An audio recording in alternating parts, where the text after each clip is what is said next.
ओम शांति। प्रातः क्लास चल रहा था 8 अगस्त 1968 का, और पहले पेज के अंतिम लाइन में बात चल रही थी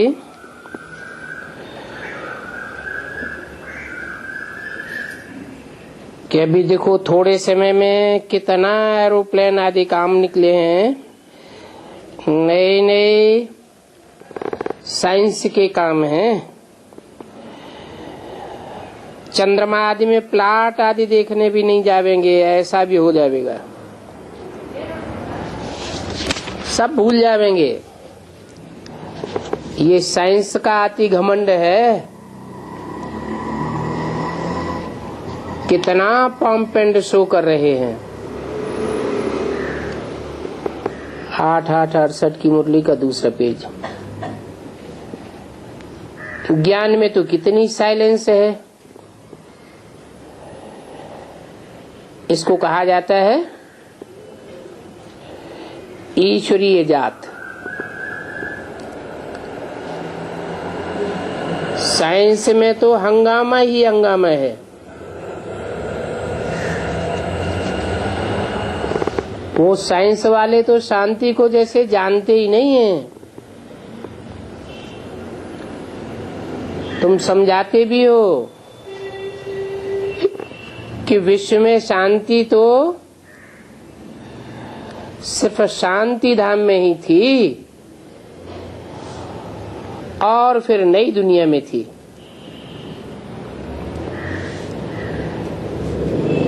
वो नई दुनिया है सुखधाम, और वो है शांति धाम। अभी तो दुखधाम कहेंगे। यहाँ तो दुख और अशांति ही अशांति है। फिर ये भी समझाना है कि तुम शांति चाहते हो। शांति चाहते हो तो फिर कभी अशांत नहीं होना चाहिए। परंतु सदा काल की शांति तो शांति धाम और सुख धाम में ही होगी। कोई कहते हैं हमको ये दुख है, हमको वो दुख है, तो पूछा जाता है ये दुख धाम है ना, दुख धाम में क्या होगा? दुख ही दुख होगा। ऐसे ही शांति धाम में शांति ही शांति होती है। सुख धाम में सुख ही सुख होता है, दुख का नाम निशान नहीं होता। वो साइंसदान तो कहेंगे ऐसा कभी होता ही नहीं। क्या ऐसी दुनिया कोई होती ही नहीं कि जहां कभी दुख और अशांति न हो। तो तुम तो समझ जाएंगे कि इन्होंने शांति धाम और सुख धाम का जो अनुभव लेना चाहिए वो कभी लिया ही नहीं है। जिसने रसगुल्ला खाया होगा उसको उसका अनुभव होगा, जिसने कभी खाया ही नहीं तो अनुभव क्या सुनावेगा। हाँ, इतना जरूर कहेंगे कि सुख तो सभी चाहते हैं। ऐसा कोई भी नहीं है जो कहे कि हमें सुख की चाहना नहीं है।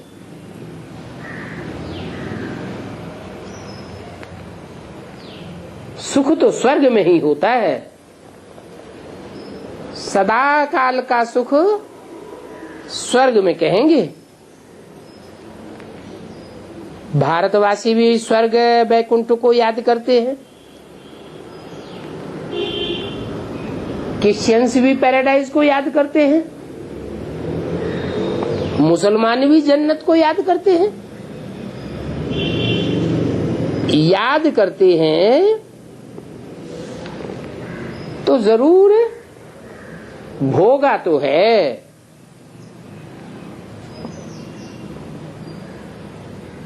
जिन्होंने जो भोगा है वो याद जरूर आवेगा। जो भारतवासी हैं वो सुखधाम को जरूर याद करेंगे। वो सन्यासी तो सिर्फ शांति को याद करते हैं, सदा काल के सुख को तो याद कर ही नहीं सकते। वो तो कहते ही हैं स्वर्ग के सुख काग विष्टा समान। ये ला नहीं कहता कि वो सदा काल के लिए स्वर्ग के सुख भोगे। सुख को तो वास्तव में तुम ही याद करते हो।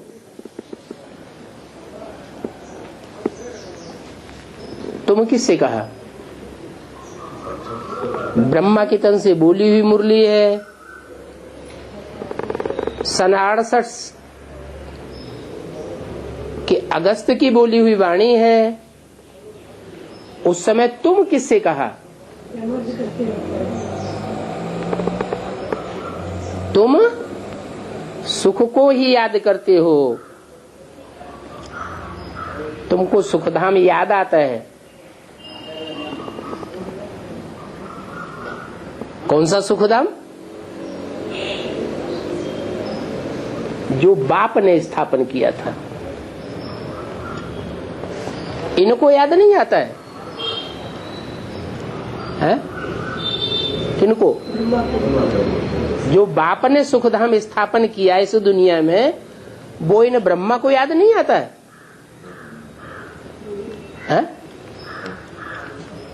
याद आता है या नहीं आता होगा? क्यों? वो तो शरीर छोड़ने वाला है। हाँ, उनका तो शरीर के द्वारा उन्होंने उस सुखधाम का संगम युग में स्वर्णिम सुख का अनुभव किया ही नहीं। तो वो सुख का सदा काल जहाँ सुख महसूस होता है, अतीन्द्रिय सुख की पराकाष्ठा महसूस होती है, वो तो उन्होंने अनुभव किया ही नहीं। तुम याद करते हो। कौन सा सुख? जो बाप ने आकर प्रैक्टिकल में इस सृष्टि पर तुमको दिया है। इसलिए पुकारते हो कि हमको दुख से लिबरेट करो। माना कृष्ण वाली आत्मा, ब्रह्मा वाली आत्मा, दादा लेखराज वाली आत्मा उतनी ऊंची कोटि का सुख प्राप्त नहीं करती जितनी ऊंची कोटि का सुख तुम बच्चे प्राप्त करते हो। इसलिए कृष्ण की क्राइस्ट से राशि मिलाई जाती है। क्रिश्चियंस के लिए क्या बोला? क्रिश्चियंस न ज्यादा सुख भोगते हैं न ज्यादा दुख भोगते हैं। सीढ़ी का चित्र है, बुद्धियों से बनवाया हुआ, उसमें भी समझा सकते हैं। क्या क्या समझा सकते हैं? कितना सुख भोगता है, कितना दुख भोगता है। क्रिश्चियंस की तो बात ही नहीं है। स्वर्ग में बात हो रही है, टैली किया है कृष्ण को। कृष्ण की आत्मा अंतिम 84वें जन्म में आकर के कांटों की शैया पर पड़ी हुई है या खड़ी हुई है? माने अंतिम जन्म में भी उसको इतना दुख नहीं मिलता। कितना? जितना राम वाली आत्मा के लिए भक्ति मार्ग में कांटों के जंगल में दुख दिखाया है। तो राम वाली आत्मा को सूर्यवंशी कहा जाता है और ब्रह्मा की आत्मा को चंद्रमा कहा जाता है। चंद्रमा के जो फॉलोअर हैं वो चंद्रवंशी, सूर्य के फॉलोअर सूर्यवंशी कहे जाते हैं। तो सूर्यवंशी आत्माएं तुम बच्चे हो जो सतयुग के एकदम आदि से आते हो। कृष्ण का जन्म सतयुग में होगा परंतु डायरेक्ट ज्ञान सूर्य से उसका जन्म नहीं होता है। ज्ञान सूर्य वाली आत्मा कौन है? जिसका ज्ञान, जिसकी रोशनी कभी खलास ही नहीं होती। कौन है? ना राम वाली आत्मा की ज्ञान की रोशनी खलास नहीं होती है। हाँ, शिव बाप, बिंदु बिंदु आत्माओं का जो बाप है, उसकी रोशनी ज्ञान की कभी खलास नहीं होती। उसको कहा जाता है सदा शिव। शंकर का चित्र दिखाते हैं ना, तो उसमें जो बीच में नेत्र दिखाते हैं तीसरा, उसका नाम रखते हैं भक्ति मार्ग में सदा शिव। शिव नेत्र। किसका नेत्र? राम नेत्र नहीं कहेंगे, ब्रह्मा नेत्र नहीं कहेंगे, विष्णु नेत्र नहीं कहेंगे, क्या कहेंगे? शिव नेत्र। वो नेत्र सदैव कल्याणकारी है। कभी अकल्याणकारी हो, कभी कल्याणकारी हो, ऐसे नहीं हो सकता। तो जो सदैव रोशनी देने वाला है वो है सूर्य, और उस सूर्य का डायरेक्ट बच्चा पहला प्रजापिता वाली आत्मा, राम वाली आत्मा, राम बाप को कहा जाता है। कृष्ण तो बच्चे का नाम है। माना सत्युग का जो पहला पत्ता होगा वो बाप होगा या बच्चा होगा? बच्चा होगा। उसको जन्म देने वाला कोई बाप भी होगा या नहीं होगा? जरूर होगा। तो बोला तुम हो सूर्यवंशी बच्चे, तुम ऊंचते ऊंच कोटि का सुख भोगते हो।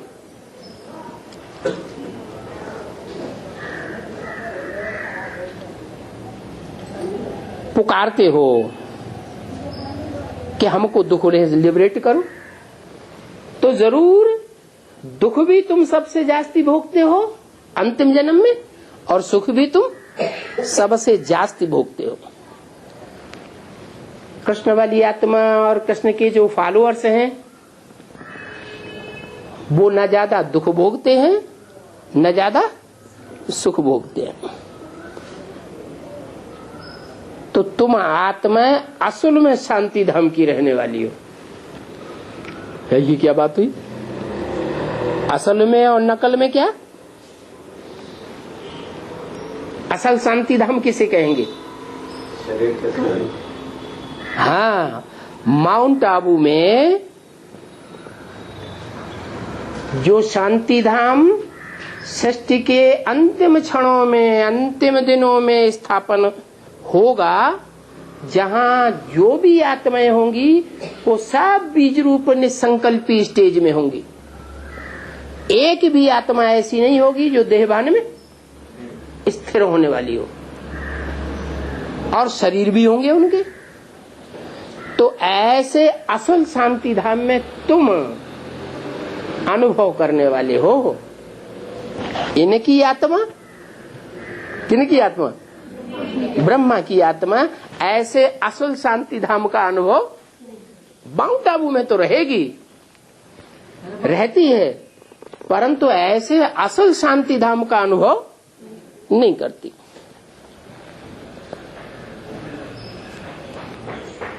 ये बात को कोई जानते थोड़ा ही है। क्या बात?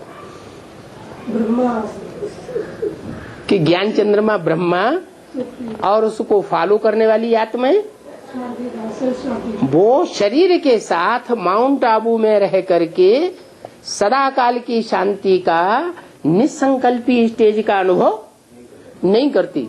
और तुम बच्चे ज्ञान सूर्य के डायरेक्ट बच्चे हो, तुम अनुभव करते हो। ये बातें बाप बैठ समझाते हैं। क्या माना? इस बात को ब्रह्मा वाली आत्मा ने समझाया क्या? क्या कोई दूसरी आत्माएं नहीं समझा सकती? ब्रह्मा कुमार कुमारी इस बात को नहीं समझा सकते, वो तो नाराज हो जाएंगे। ये क्या है? क्या उल्टम पलटा ज्ञान सुनाते हैं? भक्ति मार्ग में जैसे करते हैं ना, राम के फॉलोअर राम को ऊंचा कर देंगे, कृष्ण के फॉलोअर कृष्ण को ऊंचा कर देंगे। तो बाप बैठ समझाते हैं, देखो इस दुनिया में कितने बेसमझ लोग हैं। क्या अभी अभी जो नई नई आत्माएं निकल रही है बेसिक ज्ञान में, वहां जाती है माउंट आबू, वो क्या समझते हैं, यहां जितनी सुख शांति लगी पड़ी है, इतनी सुख शांति कभी दुनिया में नहीं हो सकती। तो उनको समझदार कहें या बेसमझ कहें? तुम जानते हो ये तो इनकी बेसमझी है। वास्तव में जो शांति धाम माउंट आबू में स्थापन होने वाला है, वो तो उनको पता है ही नहीं है।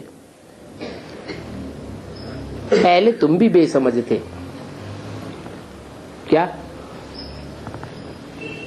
ये बात जानने में पहले तुम भी बेसमझ थे। क्या समझते थे? हैं कि ब्रह्मा कुमार कुमारियां जितना सुख शांति भोग रहे हैं, इतना कोई नहीं दुनिया में सुखी होगा। देखो स्वर्ग लगा पड़ा है। पहले तुम्हारी भी ऐसी धारणा थी। कितने बेसमझ बन गए। ऐसे बेसमझ कब से बने हैं? कि उनको ऊंचा समझ लिया और अपन को क्या समझा कि हम तो बाद में आने वाले, हमने तो भगवान के साकार स्वरूप को इन आंखों से देखा भी नहीं। ये बीके वाले ब्रह्मा कुमार कुमारी तो कितने श्रेष्ठ हैं, इन्होंने तो भगवान के डायरेक्ट स्वरूप को देख लिया। ये ऐसे बेसमझ कब से बने? अरे अभी तो समझदार बने, फिर बेसमझ ऐसे कब से बने? जो उनको ऊंचा समझ लिया, दुनिया वालों को भी ऊंचा समझ लिया और अपन को नीचा समझ लिया। जब अपन को नीचा समझते हैं तभी तो दूसरों को फॉलो करते हैं। भारतवासी आज क्या कर रहे हैं? अंग्रेजी सभ्यता को फॉलो कर रहे हैं या भारत की सभ्यता को कुरेद करके निकाल रहे हैं? जो विदेशी लोग हैं जैसे जैसे कर रहे हैं वैसे वैसे खुद भी अपना रहे हैं। दवाइयां सारी विदेशी अपना रहे हैं, रहन सहन सारा विदेशी अपना रहे हैं। अपनी उच्चता को भूल गए और दूसरों को शेष समझे बैठे। ऐसे बेसमझ बने कब से?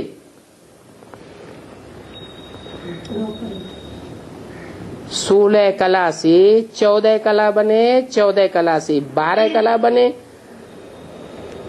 फिर 8 कला बने, माने बेसमझ बनते गए ना। इसका कारण क्या हुआ?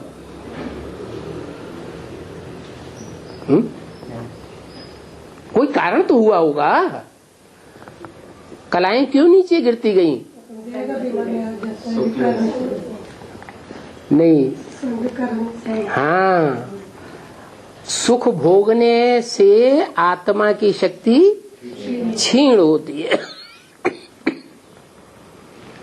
पहले जन्म से ही देवताएं तो सुख भोगने के आदी होते हैं। हाँ, इतना जरूर है कि वो श्रेष्ठ इंद्रियों से सुख भोगते हैं और मनुष्य भ्रष्ट इंद्रियों से सुख भोगते हैं। उनका सुख उच्च कोटि का होता है। किनका? देवताओं का। और मनुष्यों का सुख नीची कोटि का होता है। नीची कोटि का सुख होने की वजह से उनकी शक्ति जास्ती और तेजी से क्षीण होती है और देवताओं की शक्ति धीमे धीमे क्षीण होती है। तो नीचे तो गिरे ना।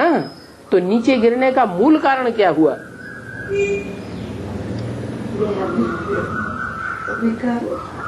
हाँ, जो और जो कमजोर आत्माएं हैं वो ऊपर से नीचे उतरती रही और उनके हम ढेर की ढेर उतरने वाली आत्माओं के संसर्ग संपर्क में आते रहे। उनके संग के रंग में आकर के हम सुख भोगते रहे, इसलिए हम नीचे गिरे। तो नीचे गिरने का मूल कारण क्या हुआ? संग का रंग, है संग का रंग, संग का रंग। त्रेता में चांदी जैसी जो भगवान की दृष्टि में कम मूल्यवान आत्माएं हैं, वो ढेर की ढेर उतरी। सतयुग में तो हम सोने जैसे थे।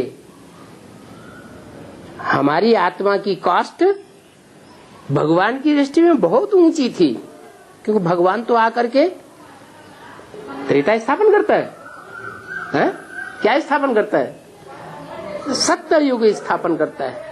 वो है ही सच्चा बादशाह, तो सच्चाई की दुनिया स्थापन करता है। लेकिन त्रेता शुरू होते ही चांदी जैसी आत्माएं ढेर की ढेर उतर पड़ी। कितनी उतरती हैं? 8 करोड़। कहां सतयुग के 2 करोड़ और कहां त्रेता में 8 करोड़ उतर पड़े। 4 गुनी आत्माएं उतर पड़ी। तो हुजूम का संग लगेगा कि नहीं लगेगा? जरूर लगेगा। अभी देखो, तुम्हारे अंदर कोई कला नहीं रही है, कलाहीन हो गए। अभी तुम जानते हो कि चारों तरफ मौत ही मौत लगा पड़ा है। क्या? ऐसे नहीं कि घर से बाहर निकलेंगे तो सड़क पे जा रही है गाड़ी तो वही मौत है। बाहर निकले, गाड़ी आई और खलास कर गई, चढ़ गई ऊपर, तो मौत सड़क पर है। दरवाजे के बाहर निकले, वही मौत है? नहीं, घर के अंदर भी मौत है। चारों तरफ मौत ही मौत। वो तो शांति के लिए कॉन्फ्रेंस करते रहते हैं। कौन? है बीके वाले? दुनिया वाले भी कॉन्फ्रेंस करते रहते हैं। उन्हें पता ही नहीं है कि हमारी कॉन्फ्रेंस करने से कोई सुख शांति दुनिया में आने वाली नहीं है। हम जानते हैं कि कॉन्फ्रेंस करने से दुनिया में सुख शांति नहीं आ सकती। सुख शांति लाने वाला तो एक ही परमपिता परमात्मा है।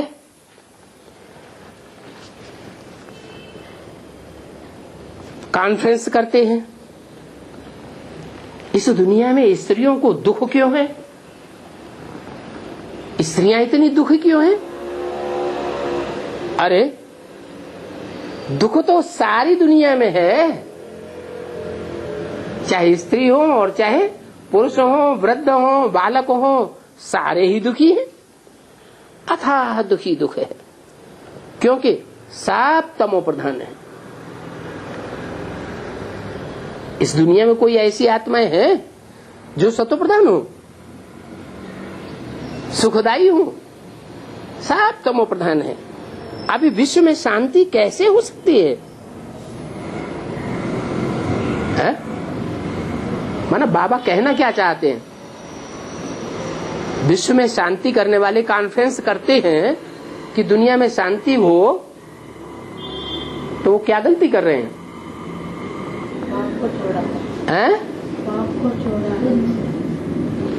वो ये नहीं समझते हैं कि दुनिया की आबादी जैसे जैसे बढ़ती जाएगी तो आबादी बढ़ने से अशांति होगी या शांति होगी? पॉपुलेशन बढ़ती जाएगी तो अशांति भी बढ़ती जाएगी। ढेर के ढेर धर्म हो गए तो सब धर्म वाले आपस में लड़ेंगे झगड़ेंगे या नहीं लड़ेंगे झगड़ेंगे?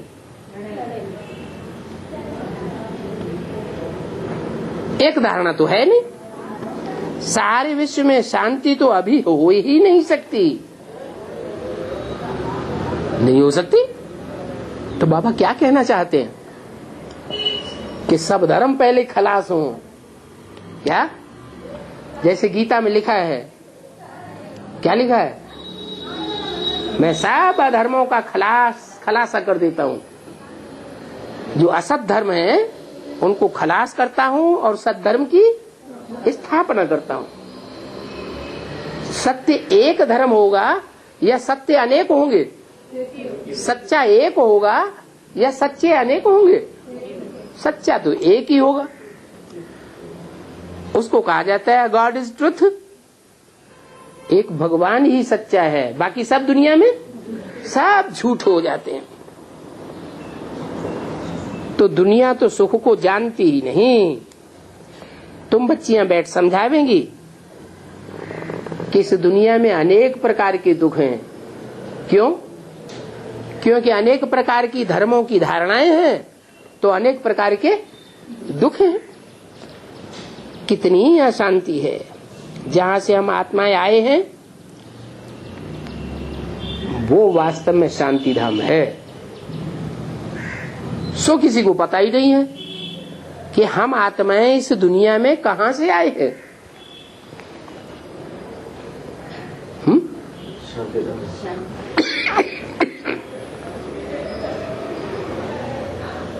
अच्छा, नई दुनिया जब स्थापन हुई थी,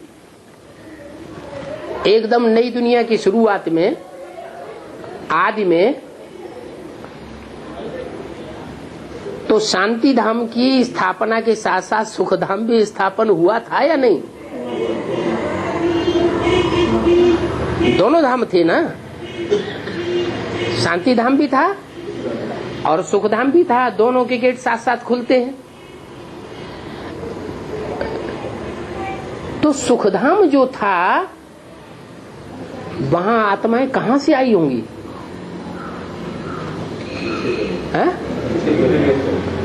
कहां से? दुनिया से ही आई।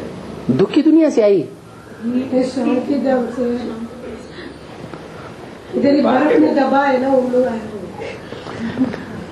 एकदम नई सृष्टि के आदि में अभी बताया ना कि तुम नई दुनिया में जितने सुखी थे, स्वर्णिम संगम युग में जब जो सुख तुमको भगवान ने डायरेक्ट दिया था, उस दुनिया में जहां सुख का और शांति धाम का फाउंडेशन पड़ा था, तो शांति धाम की तो बात समझ में आ गई। जहां बाप था, तपस्या करा रहा था, तो माउंट आबू में वहां शांति ही शांति लगी पड़ी होगी। अभी भी बच्चे अनुभव करते हैं क्या कि बाबा का फोन भी आ जाता है तो हम सब भूल जाते हैं। ऐसे निसंकल्पी क्यों हो जाते हैं? खुशी आ जाती है, दुनिया सारी दुख की भूल जाती है। तो जो सुखधाम आदि में स्थापन हुआ था, वहां आत्माएं कहां से आई होंगी? अरे कहीं से आई होंगी कि नहीं आई होंगी? कहां से आई होंगी? शांति धाम से आई होंगी। माने आत्मा भी तो लोक से आई होंगी। असल शांति धाम से आई होंगी। असल शांति धाम पहले होगा नकल शांति धाम पहले होगा? पहले कौन सा धाम होगा?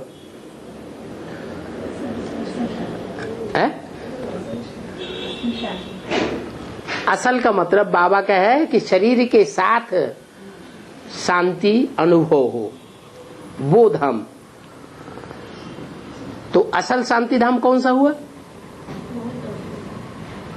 अच्छा, वो ऊपर वाला नकल है, उसको भी नकल नहीं कहेंगे और इसको भी नकल नहीं कहेंगे, क्योंकि असल जो 100% शांति धाम है वो सिर्फ 1 सेकंड के लिए होता है। इस दुनिया में जो असल शांति धाम होगा वो सिर्फ 1 सेकंड का। आत्मा गई, पहली आत्मा, और तुरंत 1 सेकंड में तुरंत वापस आएगी ना। तो जो भी आत्माएं वहां पहुंचेंगी, जिसे कहते हैं सुखधाम का उद्घाटन होगा, शांति धाम का गेट साथ साथ खुलेगा, तो सुखधाम में वो आत्माएं कहां से पहुंचेंगी?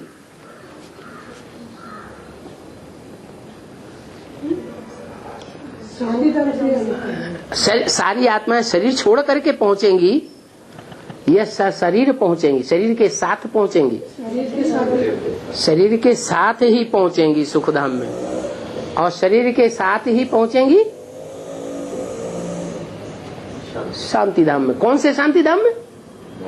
जिस शांति धाम के लिए मुरली में बोला है तुम बच्चे परम धाम को भी इस सृष्टि पर उतार लेंगे।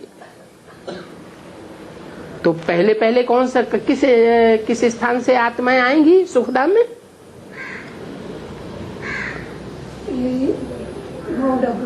माउंट आबू में जो शांति धाम स्थापन होगा, वहां जो संपन्न आत्माएं संपन्न स्टेज पकड़ेंगी, वहां से फिर वहां सुखधाम में ट्रांसफर होंगी उसी सेकेंड।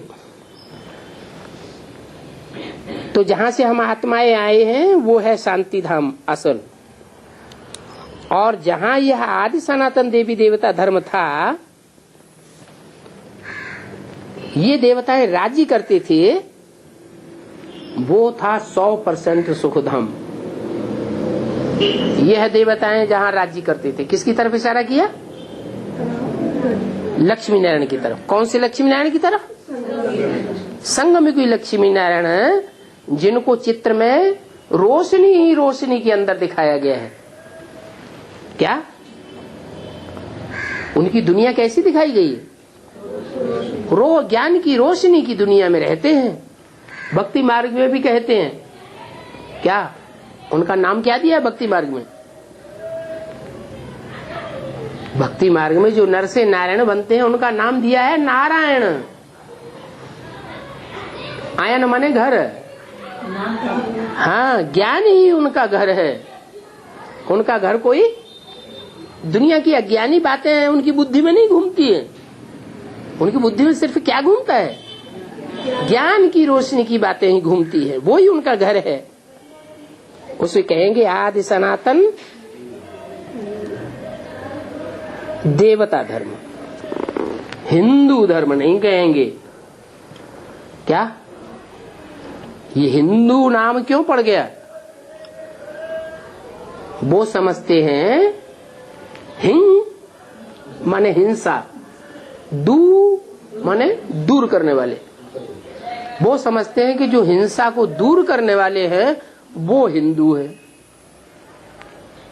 ऐसे नहीं है कि हिंसा को दूर करने वाले ही कोई हिंदू हैं। अरे दुनिया का अगर विनाश नहीं होगा, दुनिया की हिंसा नहीं होगी, तो नई दुनिया आ जाएगी? है? नहीं आ सकती।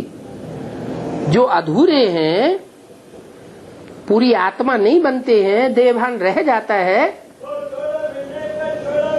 उनकी हिंसा होगी या नहीं होगी? वो नष्ट होंगे या नहीं होंगे? उनके नष्ट हुए बगैर नई दुनिया आत्मिक स्थिति वालों की आ जाएगी, प्रत्यक्ष होगी या नहीं होगी? है? जब तक अधूरी आत्माएं पुरुषार्थ करने वाली, जो संपूर्ण आत्मा बनने का पुरुषार्थ नहीं करती हैं, उनका जब तक खलासा न हो तब तक नई दुनिया इस सृष्टि पर नहीं आ सकती। तो ये बात तो गलत हो गई कि हमारे धर्म का नाम क्या है। लोग क्या समझते हैं? वो हिंदू धर्म समझते हैं। हिंसा को दूर करने वाले जो हैं वो हिंदू हैं। वास्तव में हिंसा को दूर करने वाले जो है वो हिंसा से दूर रहे। ब्रह्मा बाबा ने कोई हिंसा की है? हिंसा की नहीं की। फिर उन्होंने नई दुनिया की स्थापना की है? नहीं की। उनकी बुद्धि में क्या है? अच्छा, बौद्धियों की बुद्धि में क्या है? वो भी कहते हैं अहिंसा परमो धर्म। उनका भी तो कहना यही है कि हिंसा को जो दूर करें, दूर करने का प्रयत्न करें, दूर करने के आचरण करें, वो ही हिंदू है। लेकिन वास्तव में ऐसा नहीं है। क्या है?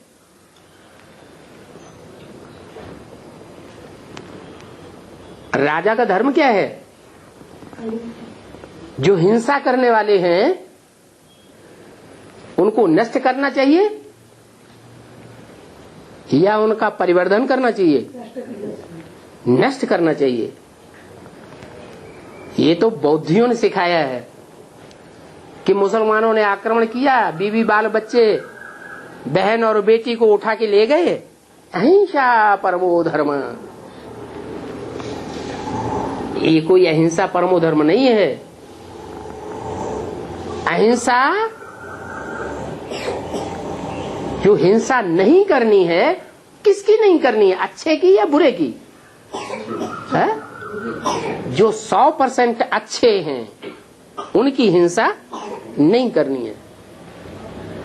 ये कुत्ते की पूंछ है, कुत्ते की पूंछ 12 वर्ष जमीन में गाड़ दो डंडे में बांध करके, 12 वर्ष के बाद निकालेंगे तो भी कैसी निकलेगी? तो भी टेढ़ी। जो कभी संपन्न बनने ही नहीं है, जो आत्माएं 16 कला संपूर्ण बनती ही नहीं है, तो उनकी हिंसा होनी चाहिए या नहीं होनी चाहिए? अगर उनकी हिंसा नहीं होगी, उनका विनाश नहीं होगा, तो नई दुनिया कभी भी प्रत्यक्ष नहीं हो सकती। तो बोला आदि माने प्राचीन। क्या? एक होता है अर्वाचीन, एक होता है प्राचीन, बहुत पुराना। अभी अपन को हिंदू क्यों कहते हैं?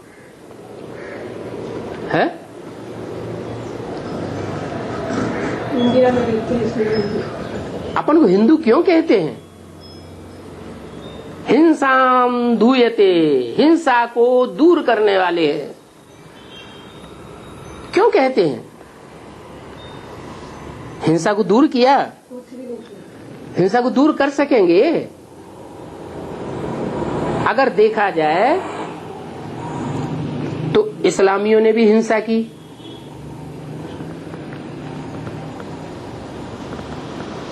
बौद्धियों ने भी हिंसा की। कैसे? जो बीवी बाल बच्चे उनके शरण में पहुंचे, उनकी सुरक्षा नहीं की, तो उनके दिल पे क्या बीतेगी? है? उनका दिल तो उनमें लगा हुआ था, जबरियन जाना पड़ा मुसलमानों के कंट्रोल में, तो उनका दिल क्या कहेगा कि हिंसा हुई या नहीं हुई? हिंसा हुई। बौद्धियों ने भी अहिंसा नहीं की वास्तव में। और क्रिश्चियंस तो हैं ही बहुत चालाक, ऊपर से दिखाएंगे हम बड़े अच्छे हैं, बड़े सभ्य हैं, और अंदर से काट देंगे, पीछे से काटेंगे। तो महाहिंसक हो गए, एटम बम बना देते हैं। एटम बम के जोर से सारी दुनिया को कंट्रोल किए बैठे। लोग समझते हैं अमेरिका में बड़ा स्वर्ग लगा पड़ा है, उनके दिलों के अंदर एकदम कालिमा भरी पड़ी है। तो वो कोई भी धर्म ऐसे नहीं है जो असली हिंसा को दूर कर सके। कहते हैं हम हिंदू हैं, वास्तव में भगवान ने जो धर्म स्थापन किया था वो हिंदू धर्म स्थापन नहीं किया था। कौन सा धर्म स्थापन किया था? हिंसा को दूर करने वाला धर्म स्थापन नहीं किया था। भगवान आया तो जितने भी हिंसा करने वाले थोड़े भी थे, थोड़ी भी हिंसा जिनके अंदर समाई हुई थी हिंसा का भाव, उन सब को नष्ट कर दिया। भगवान का नारा क्या है? भगवान जब आता है तो जो सच्चे ब्राह्मण हैं उनको क्या नारा देता है? बाहुबल से विनाश और आत्मिक बल से स्थापना। बाहुबल दिखाएंगे, विनाश जरूर होगा। अगर स्थापना का काम करना है, कंस्ट्रक्शन करना है, डिस्ट्रक्शन नहीं करना है, तो क्या करना पड़े? हैं? हाँ, योग बल अप्लाई करो, वाइब्रेशन ऐसा बना दो जो शेर और गाय दोनों, शेर और बकरी एक घाट पानी पिए। वाइब्रेशन तो ऐसा बना नहीं सकते, किसी के मन को बदल नहीं सकते, दिल को बदल नहीं सकते। हाथ पांव चला दिया, एटम बम फाड़ दिए और आतंक फैला दिया। तो ये कोई हिंदू धर्म नहीं है। क्यों हिंदू धर्म कहते हैं? क्योंकि धर्म भ्रष्ट हैं। क्या? उनकी धारणा भ्रष्ट धारणा है। क्या धारणा है? धारणा में भ्रष्ट बात क्या है?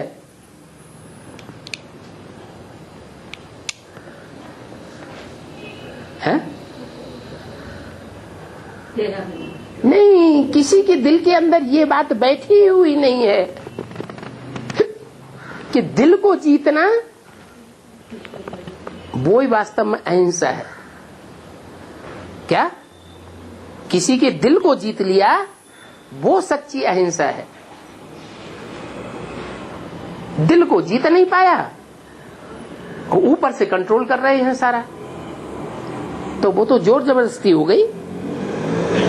धर्म भ्रष्ट है, धारणाएं अच्छी नहीं है, कर्म भ्रष्ट है। जो कर्मेंद्रियों से कर्म कर रहे हैं वो भी सब भ्रष्ट कर्म है। क्या कर्म कर रहे हैं कर्मेंद्रियों से? जो कर्म करने के लिए ईश्वरीय नियम नहीं है वो कर्म जरूर करते हैं। आंख से किसी को तीखा नहीं देखना है, लाल आंखों से नहीं देखना है। देखना है? नहीं देखना है। प्यार से देखना है, प्यार से परिवर्तन करना है। ऐसी बात मुख से नहीं निकालना है जो कोई को दुख हो जाए, तिल मिलाता रहे। नहीं समझते हैं कि डंडे से आदमी को उतना दुख नहीं होता जितना बोली हुई बात से आदमी को दुख हो जाता है। डंडा तो भूल भी जाएगा, थोड़ी देर जब तक दर्द होगा तो डंडा याद रहता है, लेकिन जो मुख से बोली हुई बात है वो कभी भूलती नहीं। सारी जिंदगी कितना दुख देती है। तो चाहे मुख की बात हो, चाहे आंखों की बात हो, चाहे कानों की बात हो, चाहे हाथों की बात हो, पांव की बात हो, जो भी कर्मेंद्रियों से कर्म करते हैं कुछ न कुछ दुखदायी कर्म कर बैठते हैं। सतयुग में तो सभी पवित्र थे, सारी इंद्रियां पवित्र, इसलिए देवताओं की पूजा होती है। क्या कहते हैं? कमल नेत्र, कमल मुख, कमल हस्त, कमल पाद। सुखदाई ही सुखदाई थे। वो है ही निर्विकारी दुनिया, वहां विकार का नाम निशान होता ही नहीं। और ये है विकारी दुनिया। कारी माने कार्य, वे माने विपरीत। भगवान ने जो कर्म करना सिखलाए उसके विपरीत कर्म कराने वाली दुनिया है, वहां तो विकार का नाम निशान नहीं होता। तो देखो कितना फर्क है किसमें? देवता धर्म में और हिंदू धर्म में। पहले पहले तो निर्विकारीपना समझो कि क्या होता है, हैं? फिर निर्विकारी किसको कहा जाए? है? राजा ने प्राण दंड दे दिया किसी व्यक्ति को, जिसको प्राण दंड दे दिया उसका इतना भारी दबदबा है प्रजा में कि चांडाल भी उसको मौत के घाट उतारने के लिए तैयार नहीं है। तो क्या कहेंगे?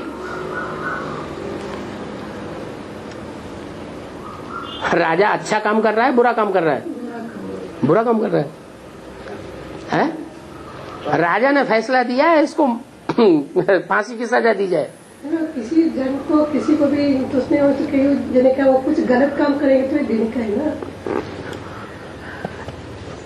उसने जो ये जजमेंट दिया है वो सब मानते हैं कि राइट जजमेंट है, सारी प्रजा समझ रही है कि जजमेंट राइट है, लेकिन उस व्यक्ति का उस सारे प्रजा वर्ग में इतना दबदबा है कि उसको कोई फांसी देने के लिए तैयार नहीं।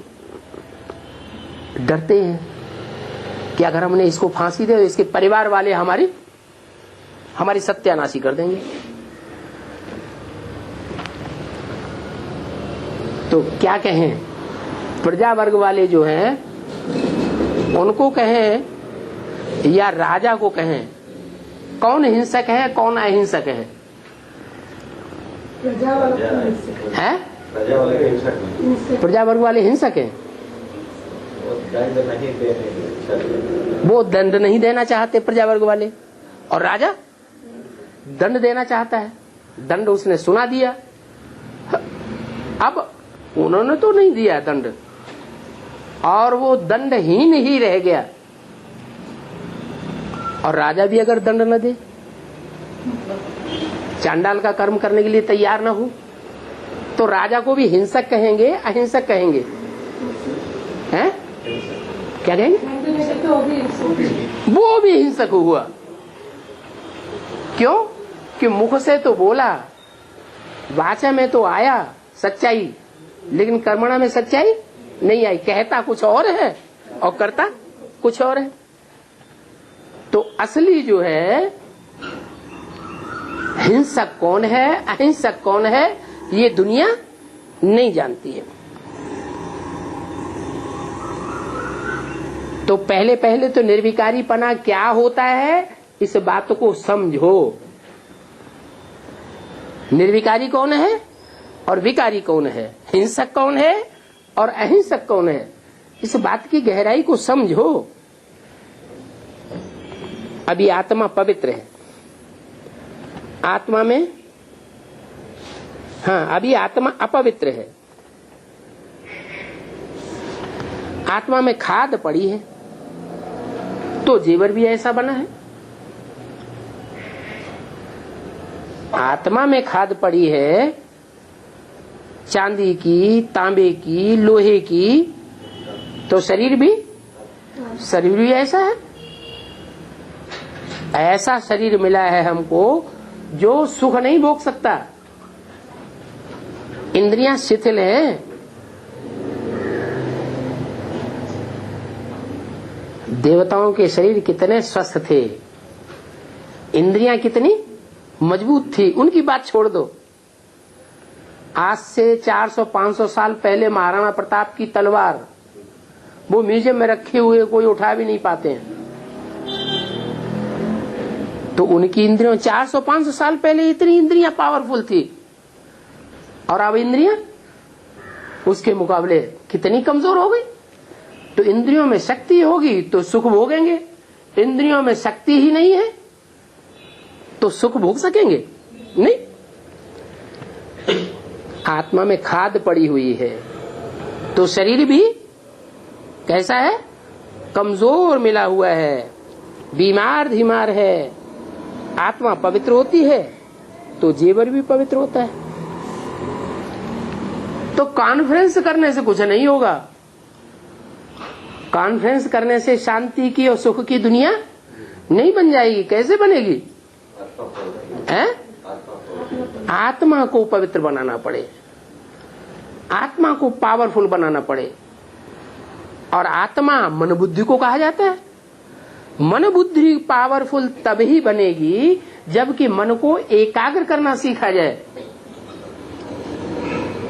मन तो इतना चंचल बन गया है, जैसे बंदर की चितवन होती है, ऐसे मन कभी एक जगह एक सेकंड भी नहीं ठहरना चाहता।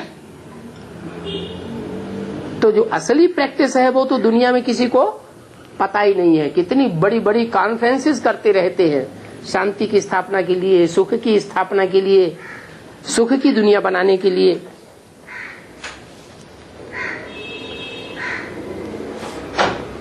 पवित्र आत्मा तब होगी जब आत्मा को पवित्र करने के लिए आत्मा का परिचय मिले। वो परिचय सिवाय परमपिता परमात्मा के कोई दे ही नहीं सकता। बाप ही आते हैं तो हमें आत्मा का और आत्माओं के बाप का परिचय देते हैं, तब वाइसलेस वर्ल्ड बनती है। बड़ का मिसाल भी तुम दे सकते हो क्या? बड़ में क्या खासियत होती है? उसका नाम बड़ क्यों रखा गया है? कि दुनिया में वो ही एक ऐसा वृक्ष है, उसी का ऐसा बीज है जो होता तो बहुत छोटा है लेकिन उसका वृक्ष बहुत विशाल बनता है। ये बड़ का झाड़ है, मिसाल है जिसमें सारा झाड़ खड़ा हुआ है परंतु फाउंडेशन है ही नहीं। माना ऊपर ऊपर फाउंडेशन कहीं भी दिखाई नहीं पड़ती, तना भी नहीं, ऊपर ऊपर खोदा जाए तो जड़ें भी नहीं दिखाई पड़ती। तो क्या ये कहें कि आदि सनातन देवी देवता धर्म पूरा लोप हो गया? आदि सनातन देवी देवता धर्म जो सारी दुनिया का फाउंडेशन है, सूर्यवंश, वो लोप हो गया है? लोप नहीं हो गया। हम रिसर्च करें तो आज भी भारतवर्ष में ऐसे परिवार मिलेंगे जहां 60-60, 70-70 लोगों का खाना एक ही चूल्हे पे बनता है, एक ही कंट्रोलर है, किसी की मजाल नहीं है कि उस मुखिया की बात को काट सके। ऐसा था हमारा देवी देवता सनातन धर्म। उस धर्म की स्थापना जब हुई थी तो ऐसा ही राज्य था दुनिया में, वसुदैव कुटुंबकम। सारी दुनिया ही हमारा कुटुंब बन चुकी थी। क्यों भाई दुनिया क्यों कहते हो? क्या वहां की आबादी 500-700 करोड़ थी? हैं? 500-700 करोड़ आबादी भले नहीं थी, लेकिन 500-700 करोड़ जो भी मनुष्य आत्माएं हैं, जिस कैटेगरी की, हर कैटेगरी की आत्माओं के बीज उस दुनिया में मौजूद थे। ऐसी एक भी आत्मा नहीं थी जिसके अंदर संसार न समाया हुआ हो। जो बाबा मुरली में कहते हैं, एक एक सितारे में एक एक दुनिया समाई हुई है। तो वो बात पढ़ करके शास्त्रों में उन्होंने मंगल ग्रह पर, चंद्रमा पर चक्कर लगाना शुरू कर दिए। वास्तव में वो तो जड़ ग्रह हैं, उनके ऊपर कोई सृष्टि होने का सवाल ही नहीं। सृष्टि वही हो सकती है जहां सूर्य से नपी तुली दूरी हो। जैसे पृथ्वी है, पृथ्वी पर नॉर्थ पोल और साउथ पोल सूर्य की किरणें तिरछी पड़ती हैं, तो दूरी बढ़ेगी या घटेगी? पृथ्वी पर सामने किरणें पड़ती हैं तो दूरी बढ़ेगी या घटेगी? पृथ्वी तो गोल है ना, गोल पृथ्वी पर सूर्य की किरणें सामने पड़ती हैं, पृथ्वी के बीचों बीच विषुवत रेखा पर, तो वहां दूरी कम होगी या ज्यादा है? दूरी कम है। और नॉर्थ पोल पर दूरी बढ़ जाती है, साउथ पोल पर दूरी बढ़ जाती है। तो जहां इतना अंतर है थोड़ा सा एक ही ग्रह के ऊपर, पृथ्वी ग्रह के ऊपर, कि थोड़ी सी दूरी बढ़ गई सूर्य की, तो वहां कोई भी जीव जंतु होता ही नहीं। एक्जैक्ट दूरी जहां पर है, विषुवत रेखा और कर्क रेखा, मकर रेखा तक, वहीं जीव जंतु मिलेंगे। पृथ्वी पर भी दूसरी जगह जीव जंतु नहीं मिलते। तो जो और ग्रह उपग्रह हैं वो तो कितने दूर हैं या कितने पास हैं, किसके? सूरज के। तो वहां तो जीवन होने का सवाल हो ही नहीं सकता। तो उन्होंने तो भारतीय ग्रंथों को, भारत के शास्त्रों को पढ़ पढ़ करके उल्टा ज्ञान उठा लिया। क्या? कि ग्रह उपग्रहों पर जीवन है। उन ग्रह उपग्रहों की बात नहीं है, वो आसमान के जड़ सितारे हैं। तुम बच्चे हो आसमान के सितारे नहीं, तुम हो धरती के चैतन्य सितारे। तुम सितारों में ऐसे ऐसे सितारे हैं, आत्मा रूपी सितारे, जिन एक एक सितारे में पूरी दुनिया जैसे बसी हुई है। जैसे अष्टदेव कहे जाते हैं। दक्षिण भारत में अष्टदेवों के मंदिर होते हैं, पूजा होती है। उत्तर भारत में भी मान्यता है, जो कोई भी अनुष्ठान होगा, शादी होगा, यज्ञोपवीत होगा, तो अष्टदेवों की पूजा जरूर करेंगे, नवग्रहों की। जब तक उनकी पूजा न हो जाए अनुष्ठान पूरा नहीं माना जाता। क्यों महत्व देते हैं उनको इतना? क्योंकि वो आसमान के ग्रह की बात नहीं है। इस सृष्टि रूप में कोई ऐसी आत्माएं हैं प्रभावशाली, जो प्रभावशाली आत्माएं सारी दुनिया का बीज हैं। जो भी बड़े बड़े धर्म फैले हुए हैं दुनिया में, आज क्रिश्चियंस की आबादी 150 पौने 200 करोड़ से भी ऊपर है। किसी धर्म की फॉलोअर्स की इतनी आबादी नहीं है। तो उसका जो बीज है वो तो लोग समझते हैं कि 2000 साल पहले क्राइस्ट आया। नहीं, ऐसे नहीं कि क्रिश्चियन धर्म का जो बीज है वो 2000 साल पहले ही था।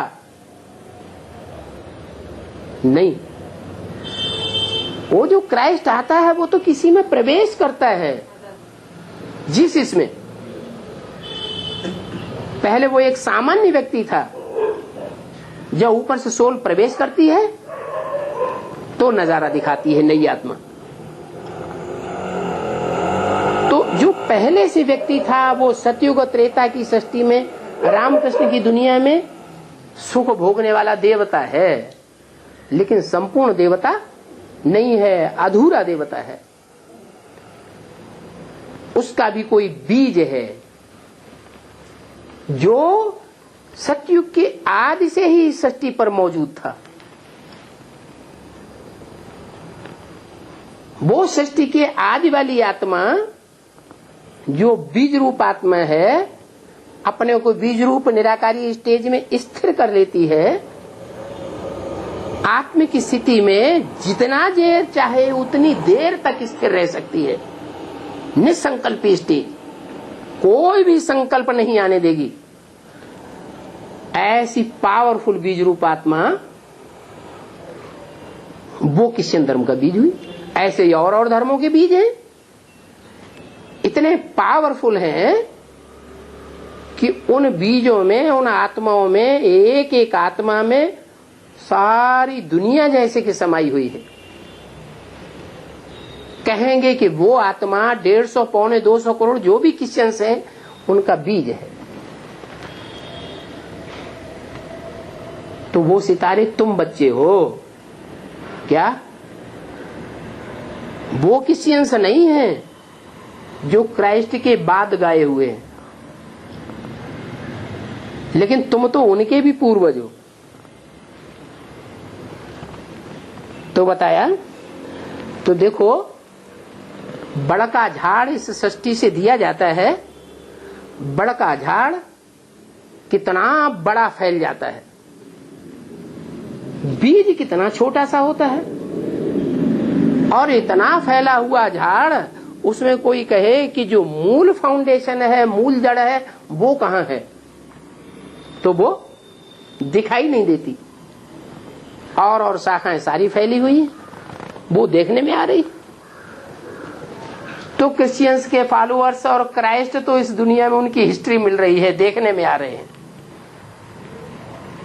इब्राहिम और उनके फॉलोअर्स इस्लामी देखने में आ रहे हैं। मोहम्मद और उनके फॉलोअर्स वो भी हिस्ट्री में देखने में आ रहे हैं। बुद्ध और उनके फॉलोअर्स वो भी देखने में आ रहे हैं, उनकी भी हिस्ट्री मिल रही है। गुरु नानक और उनके फॉलोअर्स सिख, उनकी भी हिस्ट्री मिल रही है। आदि सनातन देवी देवता धर्म का बीज बाप कौन है, कोई बताएगा? वो फाउंडेशन कौन है, कोई बताए? है?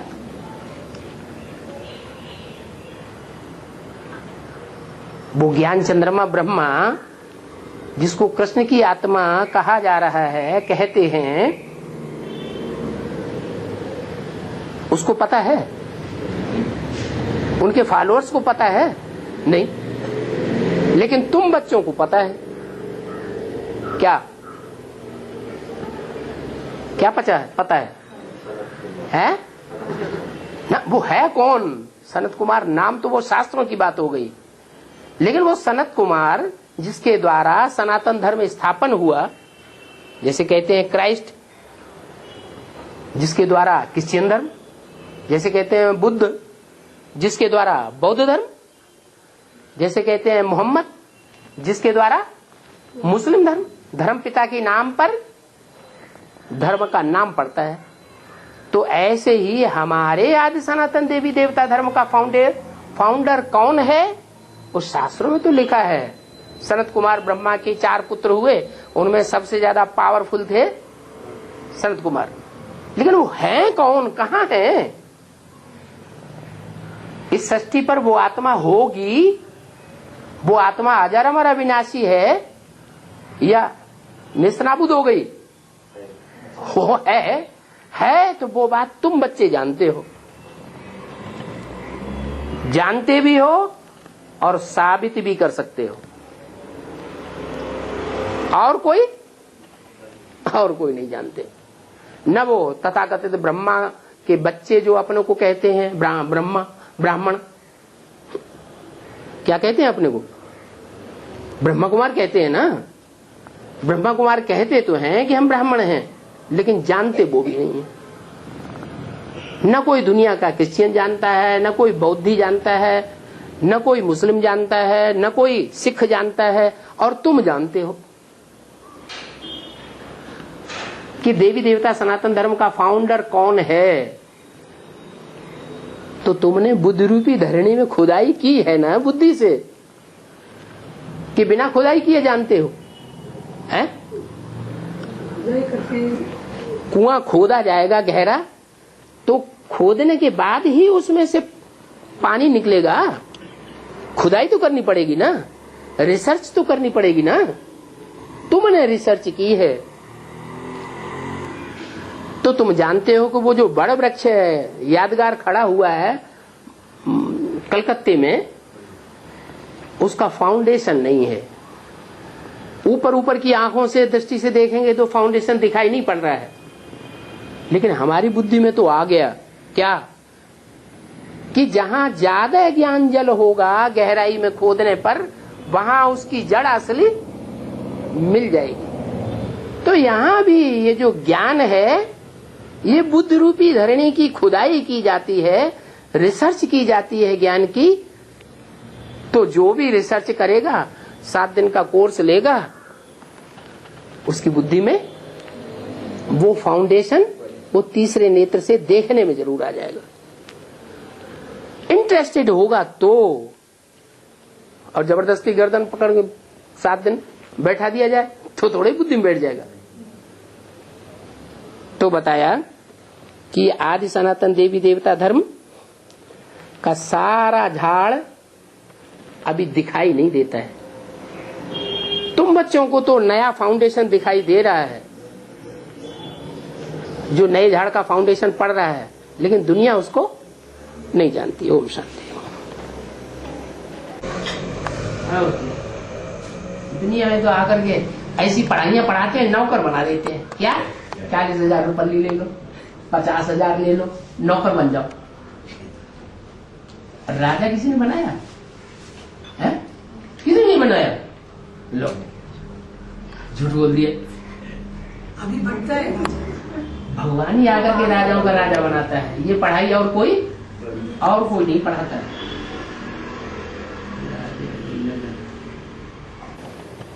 अच्छा, तो ये एडवांस की पाठशाला जरूर राजा जी ने बसाई होगी, है?